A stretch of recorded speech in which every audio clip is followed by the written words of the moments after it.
Graça e paz. Estamos aqui mais uma vez para postar mais um vídeo. E temos crido que as postagens anteriores tenham sido de bênção em vossas vidas. E que Deus continue abençoando a cada um. Tua presença é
Então aconteceu um congresso ali em Cabo Frio e Deus me levou até lá.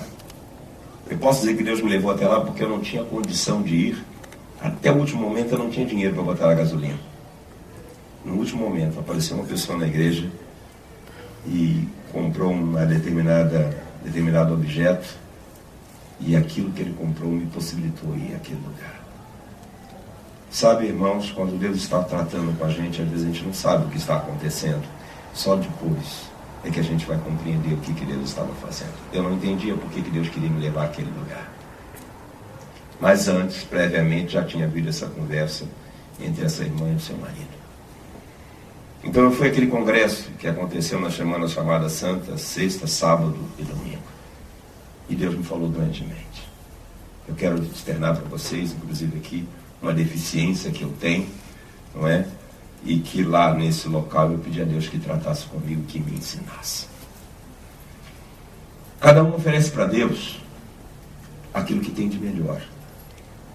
E Deus pega aquilo que a gente tem de melhor, unge e transforma aquilo em uma coisa poderosa. Eu entregava para Deus o que eu entendia ser de melhor. Todo o meu conhecimento, meus estudos. Era isso que eu devotava a Deus. Mas Deus queria algo diferente de mim. E se a irmã não teve a coragem de falar, então o próprio Espírito Santo falou. Ou ouviu as orações da irmã e mexeu no meu coração. Então eu fui àquele lugar. E no último dia, todos ficaram de pé, e ali foi feito uma grande incentivo a que se falasse em língua, falasse em mistério, e todos começaram então a manifestar os dons espirituais.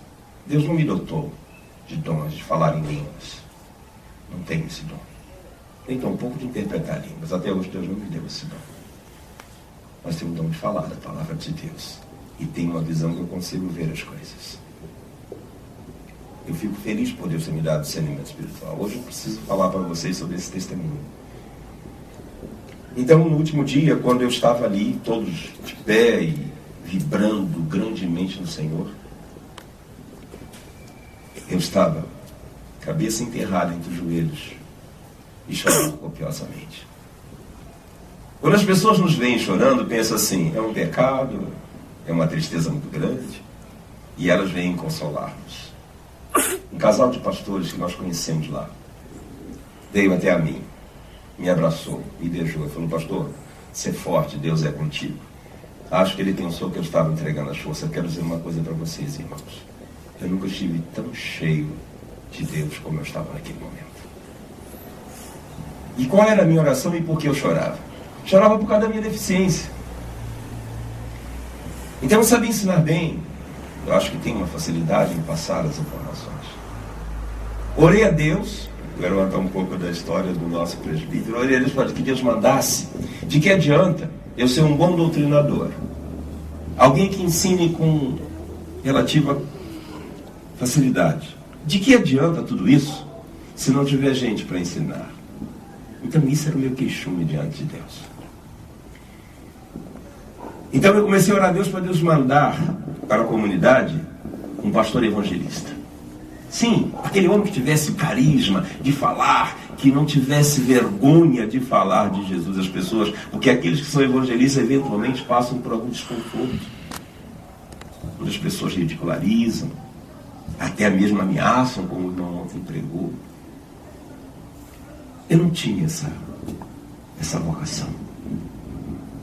E nem sei se tenho.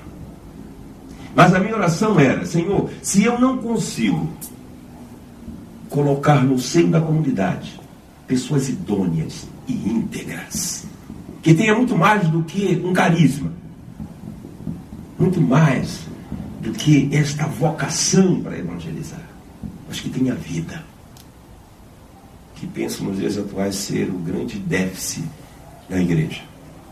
Homens que verdadeiramente tenham vida. Que tenha mensagem, tem vários. Mas que tenha vida de acordo com as mensagens que pregam. Talvez você tenha um pouco mais de dificuldade de visualizar uma grande quantidade. E eu passei por algumas experiências dessa na própria comunidade, quando vinha pessoas, pregava grandemente, eloquentemente, diferente de mim. Mas quando a gente fazia uma anamnese é fazer uma análise da vida dessa pessoa, via que elas não eram muito íntegras, e pior que isso. A despeito de falar que Jesus a transformou, que está em Cristo, como a gente falou, nasci de novo, a gente não via nela uma nova criatura. Então o meu coração se angustiou. Por isso eu chorava. E no meu choro, na minha oração, eu disse: Senhor, eu não sei evangelizar, mas me ensina a fazer isso. Me ensina, tu é o Deus que sabe todas as coisas. Deus tirou grande parte, está tirando ainda, né? Da minha vergonha. E eu comecei a fazer isso. Mas Deus não apenas falou isso comigo, não. Deus colocou no meu coração um propósito. E eu vou dizer qual propósito é esse. Tem pessoas que dizem: pastor, você não deve falar essas coisas porque o diabo escuta. Quem é o diabo diante do poder de Deus? Se Deus diz sim, ele não pode dizer não. Deus é Deus. Se Deus abrir uma porta, ele não fecha nem ninguém. E assim, Deus é soberano. E por que eu vou dizer para vocês do que Deus colocou no meu coração? Porque quando eu disse isso, lá na comunidade onde Deus me colocou à frente, levantou-se 2 varões de Deus. E eles estão experimentando transformações nas suas vidas. E se hoje o Espírito Santo tocar no coração de algum de vocês, que quiser engrossar fileira nisso, eu lhe asseguro, Deus também vai mudar a sua vida, como está mudando a minha, a do diácono Rodrigo e a do presbítero Sebastião. Mas antes eu preciso dizer para vocês qual era o meu preconceito. A Bíblia diz que Deus fez o dia, o sol para o dia e a lua para a noite. Não precisa ser muito entendido para saber que a noite produz uma determinada substância que interage com o corpo e relaxa. A noite foi feita para dormir. E esse discurso era recorrente na minha boca. Então eu vi alguns irmãos que diziam que oravam de madrugada.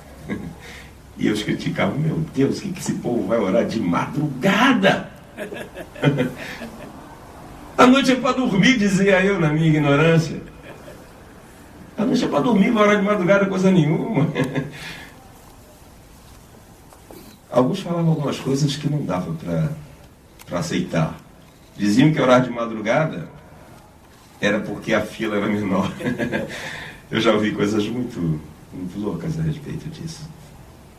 Mas o fato é que Deus quebrou meu paradigma.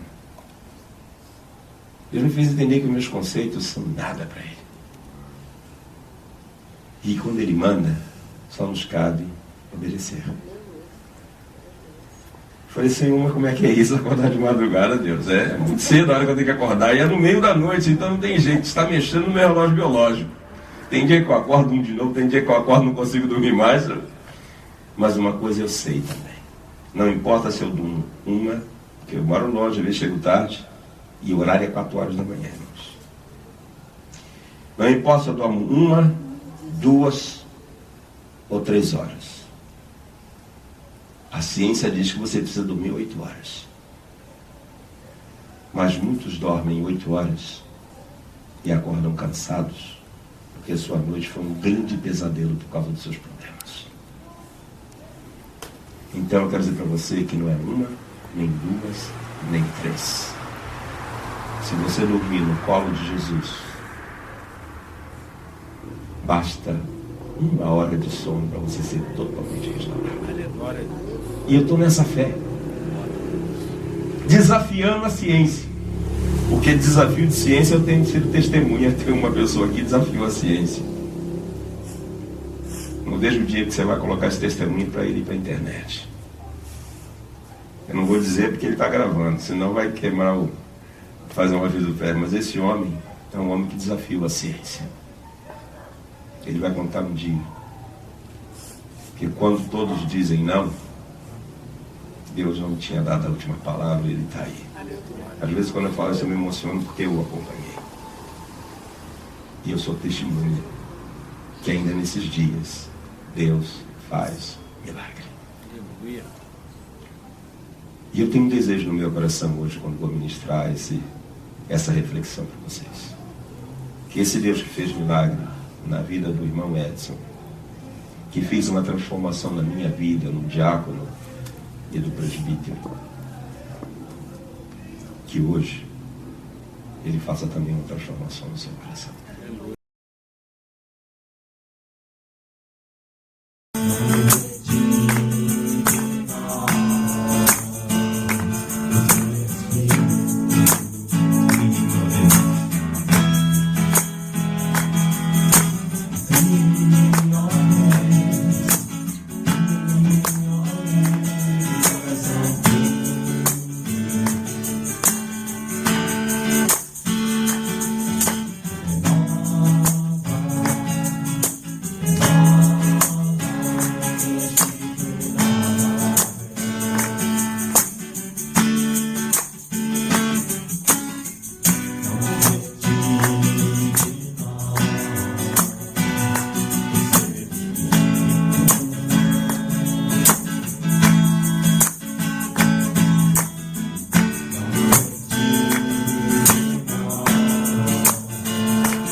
Você acha possível não tomar decisões durante a vida?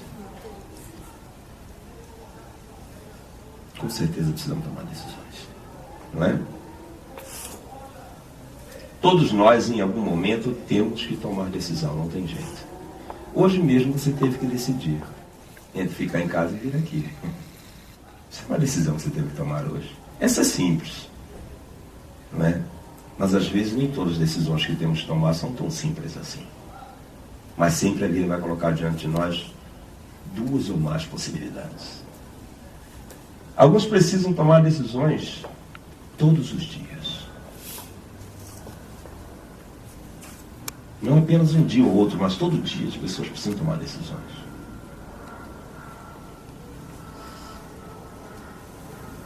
Decidir é ter duas ou mais opções e ter que optar por uma delas. Senão você não precisa decidir, né? Eu tenho duas opções, eu vou ter que optar por uma delas. Sabe o que eu tenho percebido quando as pessoas fazem suas escolhas? Que normalmente elas optam por aquilo que elas entendem ser mais importante.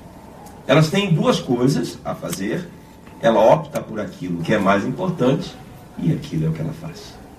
Mas ela precisa decidir entre comprar um carro ou comprar uma casa, fazer a faculdade ou fazer uma construção, enfim, nós sempre temos que decidir. É sempre mais difícil decidir quando se tem muitas opções. Quando são duas, é mais simples, não é? E quando tem uma pleia de situações que você tem que decidir, normalmente é mais difícil. Deus não quer fazer a nossa vida difícil. Não é desejo de Deus fazer a nossa vida difícil. Há até quem diga que servir a Cristo é muito difícil. Possivelmente seja, ou não. Pode ser um paradoxo isso. Servir a Cristo do ponto de vista humano, e se eu pensar apenas que eu quero servir pela minha vontade, então é muito difícil. Aliás, é impossível. Aí é difícil demais. Mas se eu optar por servir a Cristo, deixando que Ele em mim haja, governe, dirija, que Ele entronize no meu coração o seu reinado, então é fácil. Porque aí já não sou eu mais que vive. Aleluia. Nesse caso, é Cristo que vive em mim. Deus deixou apenas duas opções para um homem. E aí ficava mais fácil. Bastava dizer sim ou não. Toda decisão pessoal tem as suas consequências. Creio que você já experimentou essa realidade. Eu tenho certeza que todos que aqui estão já experimentou essa realidade. Já tomou alguma decisão, teve consequências disso, às vezes positivo, às vezes não muito. Às vezes amargamos alguma coisa que a gente decidiu. A gente chega a se arrepender e fala, por que eu fiz isso? Eu não estou falando com ninguém especificamente. E a gente sofre com isso, não é verdade? Algumas pessoas teve uma realidade, outras teve duas, três, e outras só vivem tendo essas realidades. Na verdade, a vida é uma grande escola. Decisões pessoais, causas e consequências. É sobre isso que eu quero falar com vocês brevemente. Eu estou sem relógio, me controle. E o texto que a gente vai tomar como base na Bíblia, na Palavra de Deus. Agora sim, começaram pelo final. Rapaz, ele não quer que eu passe do horário. Meu diabo, tá certo. Não é por falta de relógio que eu vou extrapolar o horário, né? Eu já joguei meu relógio fora, que é para poder, mas não tem jeito, eu sou controlado por ele. O texto, irmãos, que eu quero convidar vocês a ler está no livro de Gênesis 2, de 15 a 17. Existem coisas que nós falamos bastante, mas outras coisas não precisa falar muito. A palavra de Deus não precisa de muito enxerto, não. Ela, pura e simples, é o poder de Deus. Se você ler apenas um versículo da palavra de Deus, é o poder de Deus. É muito comum pastores, teólogos, gostarem de fazer bastante adereço à palavra de Deus. Não precisa não, irmão. Só prega a palavra. Faz como Paulo falou para Timóteo. E prega a palavra. Porque ela é poder de Deus. O Espírito Santo tem compromisso com essa palavra. Portanto, eu não pretendo falar muito sobre esta palavra. Deixar que o próprio Deus fale. Não deixaram fazer, né? Ok. O texto da palavra de Deus diz o seguinte: tomou, pois, o Senhor Deus o homem e o colocou no jardim do Éden para cultivar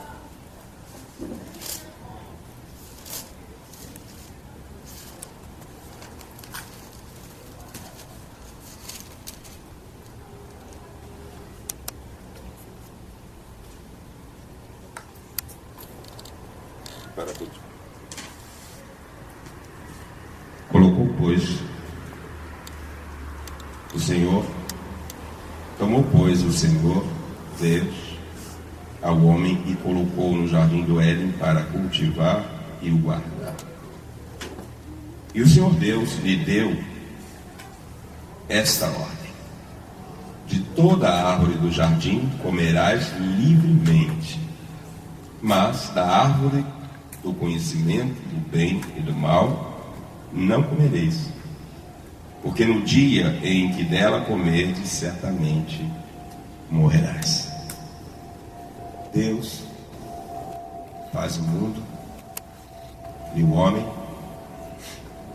Quando o homem chegou, igual a gente faz com nossos filhos, né? Os nossos filhos, nós, quando estamos para esperá-lo, preparamos o berço,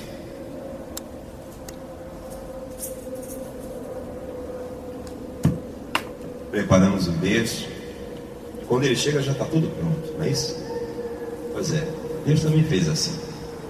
Fez céus, terra, tudo que nele existe, Deus fez. Depois de ter feito tudo isso, Deus pega todas estas coisas, que era boa, e entregou ao homem um monte de coisa boa. E disse: olha, tudo isso aqui é para você. Tudo isso aqui é teu. Você pode sofrer de tudo isso. Eu quero apenas fazer uma restrição. Esta árvore que está aqui, você não toca nela.